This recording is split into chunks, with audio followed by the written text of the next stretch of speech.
Kampeni ya upandaji miti inaendelea kutekelezwa nchini kote ikiwa ni sehemu ya ajenda ya kitaifa ya uhifadhi wa mazingira. Wilaya ya Ileje ni miongoni mwa wilaya zilizotekeleza agizo hilo, ambapo mkuu wa wilaya Ileje Farida Mgomi amezindua rasmi upandaji wa miti katika kijiji cha Ipapa. Katika kampeni hiyo, zaidi ya miche 100,000 imetolewa bure kwa wananchi wa wilaya hiyo ili kuhamasisha kushiriki kikamilifu katika utunzaji na uhifadhi wa mazingira.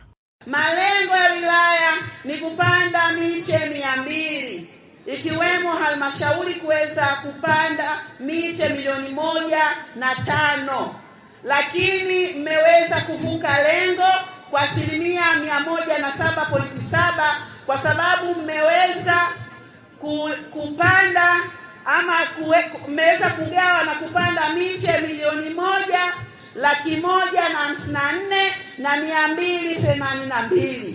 Lakini haitaishia hapa.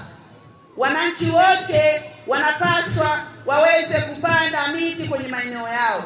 Mhifadhi mwandamizi wa wakala wa huduma za misitu Tanzania TFS wilaya Ileje, James Sanga, amesema mafanikio hayo yametokana na ushirikiano mzuri kati ya serikali, taasisi za uhifadhi pamoja na wananchi. Ugawa miche zaidi ya 100,000 ambayo itapandwa katika maeneo mbalimbali ya wilaya yetu ya Ileje. Tunashukuru Mungu, mwitikio wa wananchi umekuwa mkubwa.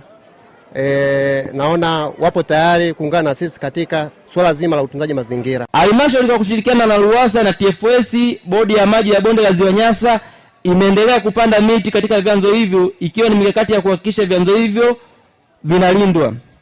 Jumla ya miche ya miti rafiki na maji 8,234 imepandwa katika vyanzo vya maji viwili na ardhi oevu kwa mwaka wa fedha 2024/25.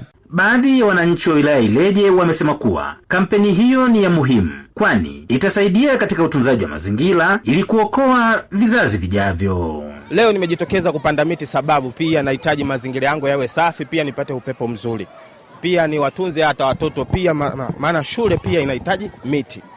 Tunahitaji sana kupanda miti kwenye majumba yetu, ndio maana mimi kama kijana nimejitokeza leo niwe mstari wa mbele kupanda miti. Maana miti inasaidia nyumbani kwa ajili ya mvua kuja haraka.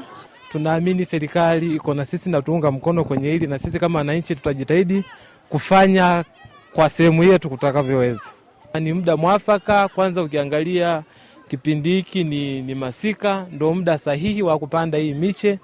Kwa hiyo tunaamini wamekuja muda mwafaka na muda unaofaa, na sisi kama wananchi tumelipokea kwa. Samuel Mpogole, Hope Channel Tanzania.